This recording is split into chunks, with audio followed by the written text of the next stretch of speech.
bonjour à tous, on se retrouve enfin pour la troisième partie de cette séquence histoire.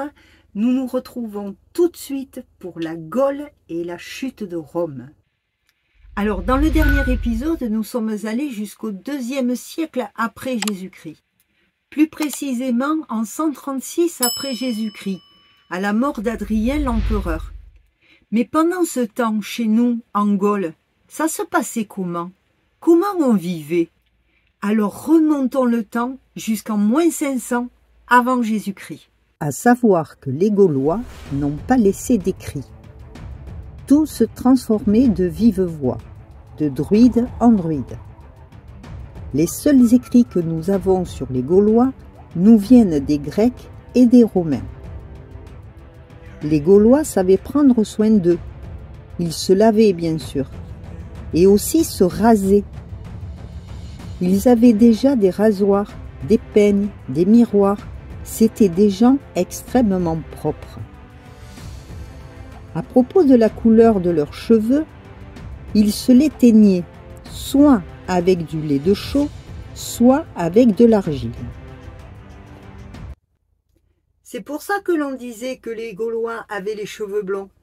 Alors dans un premier temps, nous allons voir ensemble l'époque de -500 avant Jésus-Christ à -52 avant Jésus-Christ.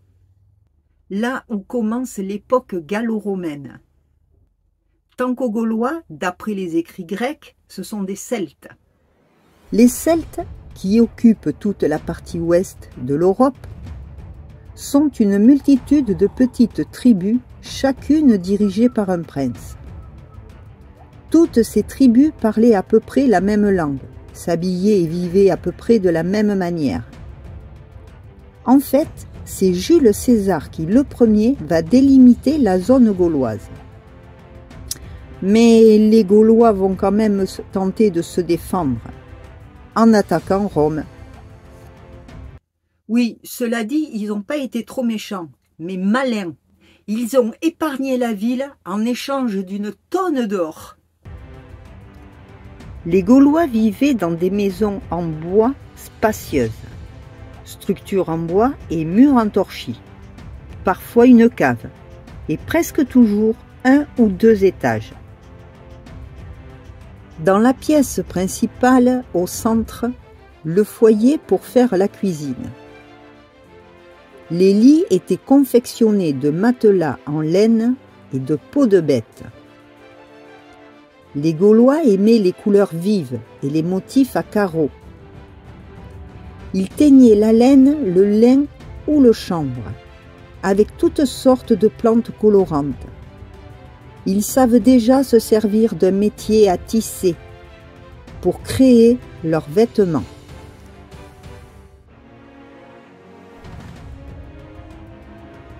Les pantalons resserrés aux chevilles qu'ils portent s'appellent des braies, uniquement portés par les Gaulois, car les Romains, eux, portaient uniquement des toges.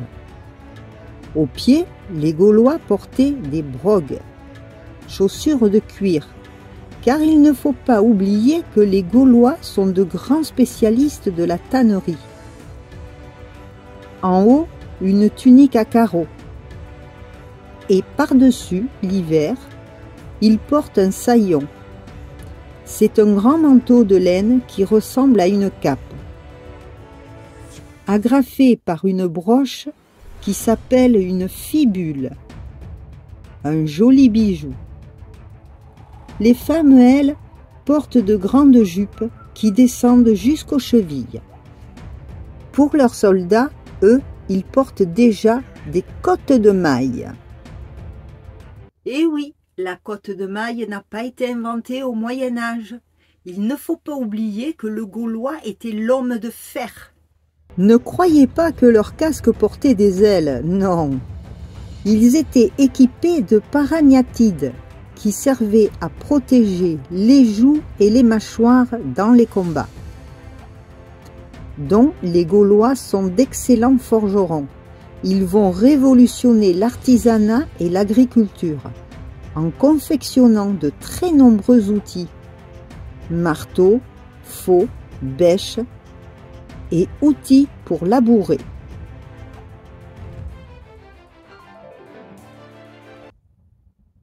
Oui, et plus rien ne sera inventé avant l'apparition des machines. Les Gaulois travaillaient aussi le bronze pour fabriquer des chaudrons ou des bijoux. Autre spécialité, la céramique. Pour confectionner leur vaisselle, ils inventent le tour de potier. Ils connaissent déjà le verre. Ils savent déjà créer de très belles parures, aussi de très bons bijoutiers, car bien sûr, ils travaillent l'or.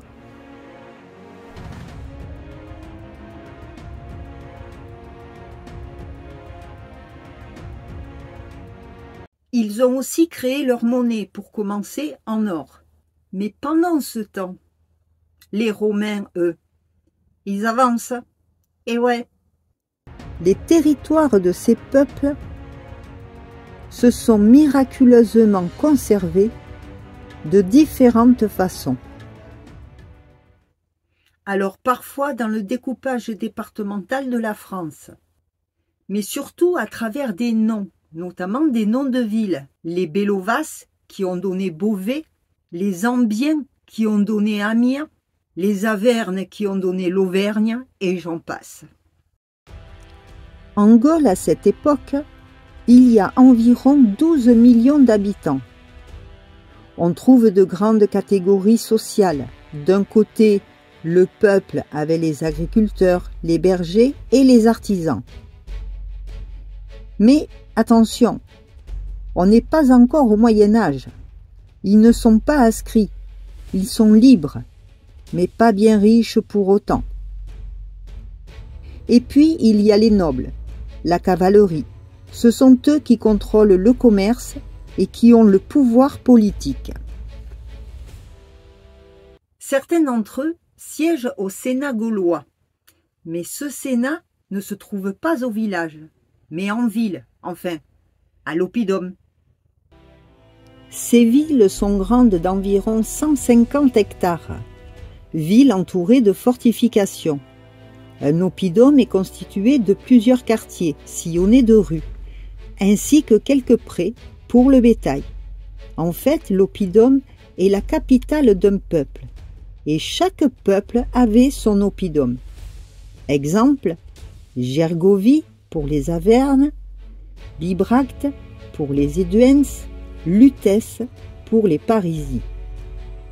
C'est l'oppidum qui abrite le Sénat, où siègent très régulièrement les nobles qui arrivent de la campagne. Au Sénat, l'on traite autant la politique intérieure que la politique extérieure. Comme les relations avec les Romains, cette assemblée élisait chaque année un premier ministre que l'on appelait le vergobré. Les habitants d'un oppidum sont des oppidas. Ces oppidas ont vu le jour à partir de 200 avant Jésus-Christ. Ces villes en bois fortifié étaient perchées au sommet de collines. Elles se voyaient donc de très loin. Comme l'oppidum entre la Loire et la Somme, Bibracte, l'oppidum le plus important de la Gaule. C'est grâce aux fouilles archéologiques qu'une partie de la ville a été découverte, sur près de 10 km. Bibracte abritait entre 10 et 20 000 habitants. C'était une capitale économique et politique des Étuens, mais aussi un centre religieux. Parmi les nobles, il y a aussi les prêtres, et notamment les druides. Ils ont le savoir religieux, philosophique et scientifique.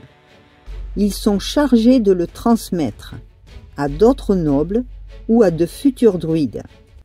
Mais uniquement oralement, pas question de laisser des écrits.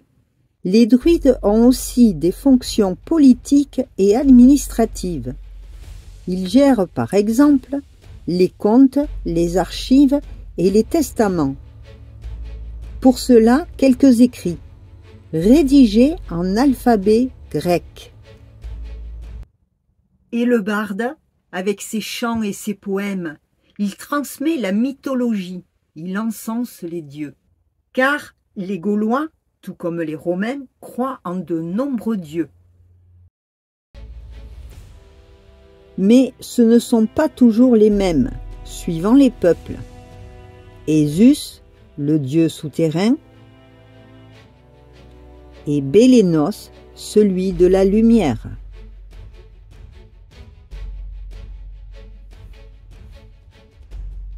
Et Touthatix alors, c'est qui? Touthatix ou Teutates, c'est le même mot. C'est un dieu dont le nom veut dire le protecteur de la tribu, le dieu qui veille sur la tribu. Donc, chaque peuple gaulois avait son Teutates. Mais c'est un adjectif car le mot Touthatix ou Teutates veut dire tribal. Lors des cérémonies, les Gaulois font des offrandes en or, beaucoup d'or. Et ils avaient leurs pièces, leur monnaie gauloise, en or, en argent et en bronze. La monnaie existe donc en Gaule dans le courant du IIe siècle avant Jésus-Christ. Elle va remplacer le troc. Par contre, les pièces gauloises font le même poids que les pièces romaines. Ça facilite le commerce. En Gaule, il n'y a pas encore de production de vin. Alors, les Gaulois vont l'acheter aux Romains. Et les Romains vont acheter aux Gaulois du sel, du blé, du fer, de l'étain, mais également des esclaves.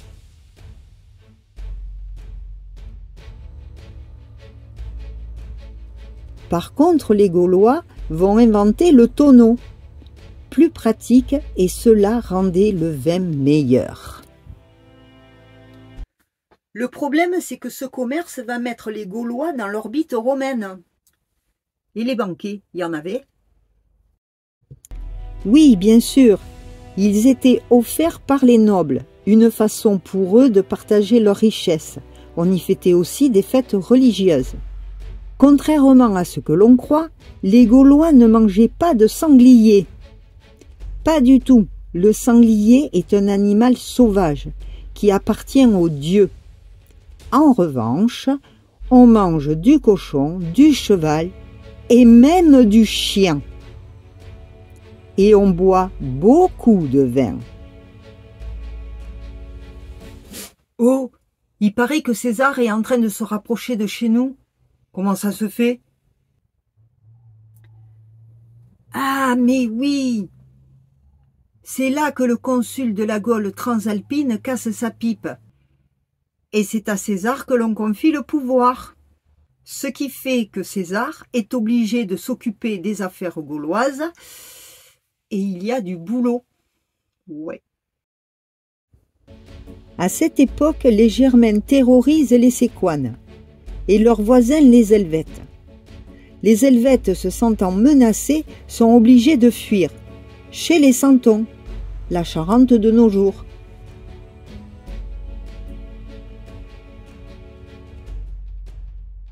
« 200 000 Helvètes sur les routes gauloises. Vous imaginez la pagaille ?» Alors César prend la tête de ses légions pour aller arrêter les Helvètes. Et ça marche. Il les empêche de fuir. Bon, ok, il a arrêté les Helvètes. Mais maintenant, César, pourquoi il reste chez nous? Il a qu'à rentrer chez lui. Parce que les Éduens qui vivent dans le secteur se sentent également menacés par les Germains. Alors ils demandent de l'aide à Jules César. Jusque-là, César faisait le sourd. Mais il a besoin d'une grande conquête. Et on lui sert la Gaule sur un plateau. César chasse les Germains et il conquiert le nord et l'ouest de la Gaule. Il est aidé par les peuples du centre de la Gaule. mais toutes ces régions ne commercent pas avec Rome. Par exemple, dans le nord, l'on ne buvait que de la bière.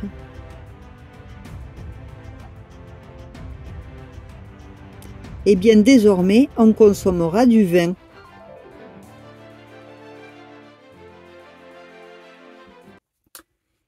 Et puis dites-moi, il y avait ce fameux Vercingétorix.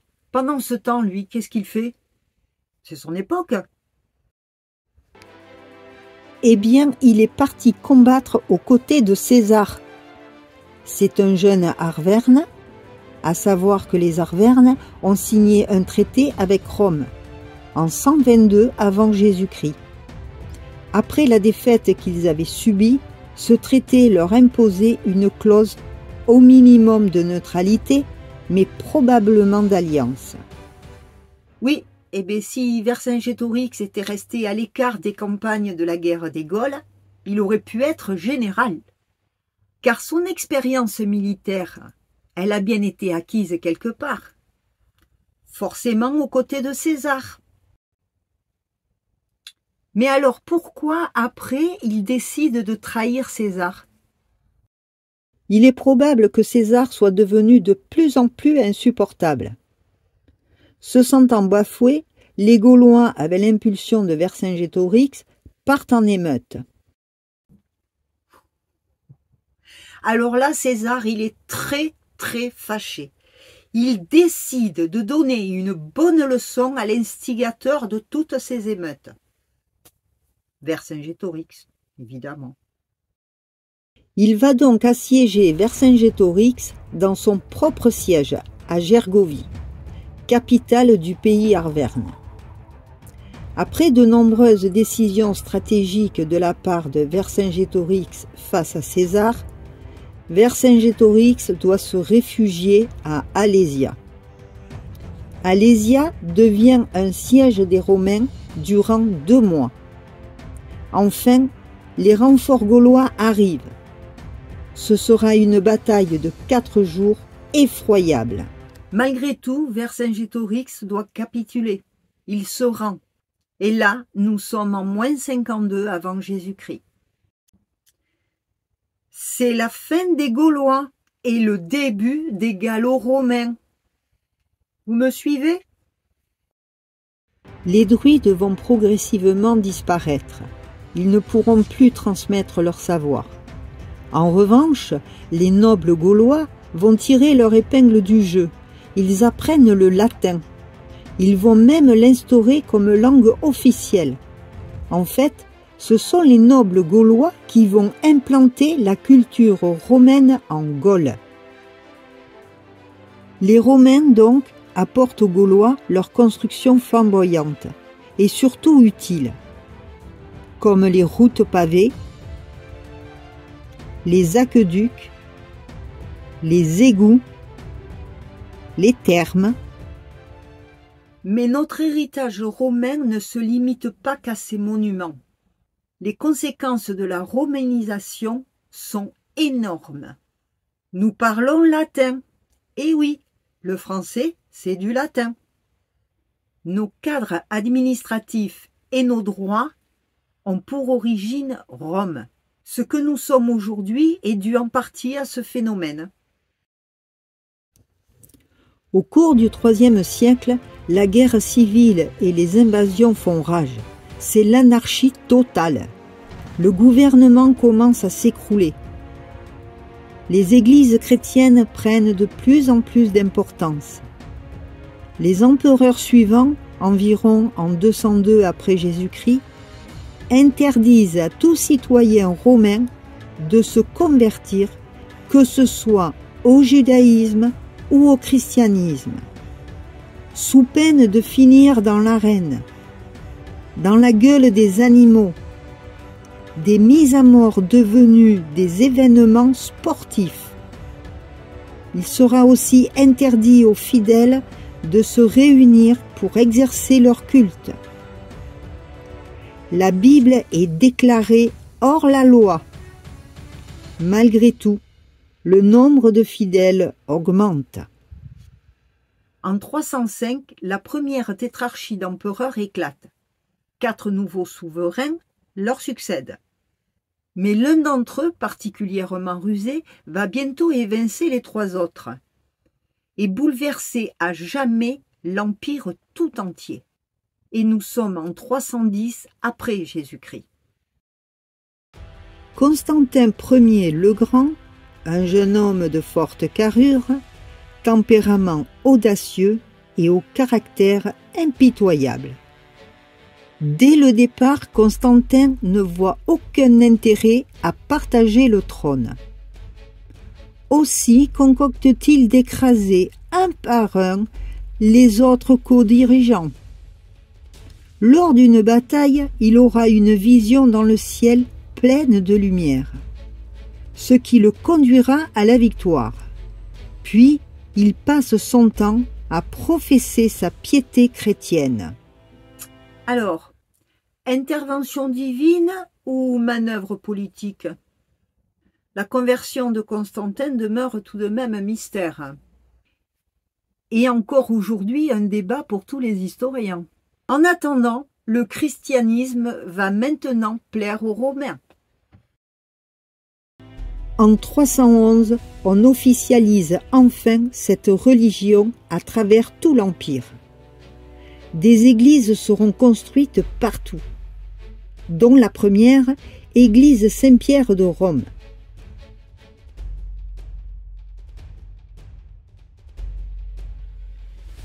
Ainsi que l'église Saint-Sépulcre à Jérusalem. Constantin construit une nouvelle capitale, Constantinople. Près de 60 ans après la mort de Constantin, si la religion chrétienne est toujours aussi florissante, l'Empire, lui, a bel et bien changé. En 395, il s'est officiellement scindé en 2 parties, une orientale et une occidentale. Au VIe siècle, la partie occidentale de l'Empire a totalement changé de visage. Des tribus barbares ont ravagé certaines provinces de l'Ouest et d'Afrique du Nord, avant de s'en emparer. La Gaule se retrouve envahie par différents peuples germains, barbares appelés dans l'ensemble les Goths, dont les Wisigoths et les Ostrogoths. Venant de l'Est, faisaient partie de ces barbares de Germanie. Ces barbares ont également pillé la ville éternelle de Rome, berceau de l'Empire romain, là où tout avait commencé. Nous sommes en 476. L'Empire romain s'effondre. Rome est tombée. C'est à cette époque que le royaume wisigoth trouve son origine. Dans la chute de l'Empire, en 476, de graves problèmes internes, tant politiques que militaires, ainsi que des affaires de corruption, accablaient l'Empire. En parallèle, une grosse pression était exercée à l'extérieur de ses frontières par ces peuples d'origine germanique barbares, les Ostrogoths. Au début du Ve siècle, la péninsule ibérique avait une population approchant les 5 millions de personnes. En 409, elle avait été envahie par les tribus des Suèves au nord-ouest de l'Hispanie, notre Espagne actuelle, des Vandales étant d'origine asiatique. En 416, les Wisigoths, aussi appelés les Goths de l'Ouest, s'allient avec Rome pour éliminer l'Hispanie. Tous les envahisseurs, dont les Wisigoths, qui étaient à peu près 80 000, seront battus par les Francs. Les Francs, l'un de ces nombreux peuples.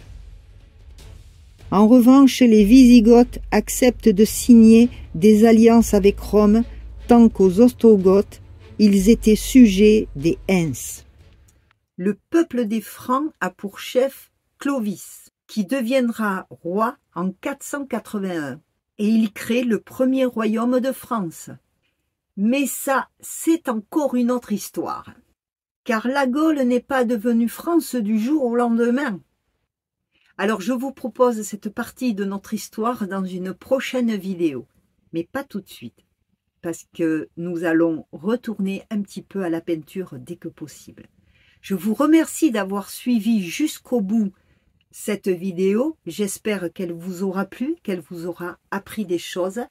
Si vous m'avez suivi jusque-là, si vous êtes encore là, écrivez Vercingétorix. Merci et à bientôt.